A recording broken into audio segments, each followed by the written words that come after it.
American processed meats such as spam, ham, bacon, and hot dogs into a Korean stew with kimchi. Budae is a general term for a military base in Korean, but Budae is translated into army stew or army-based stew because of its origin.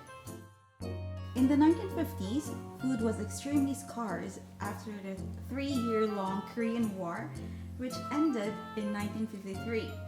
So, those surplus processed meats from the US military bases were great sources for Koreans to supplement their food shortage.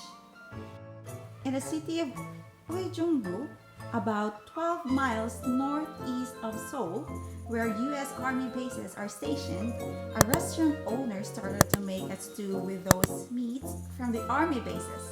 Since then, Budae Jjigae has become immensely popular as a delicious comfort food all over Korea.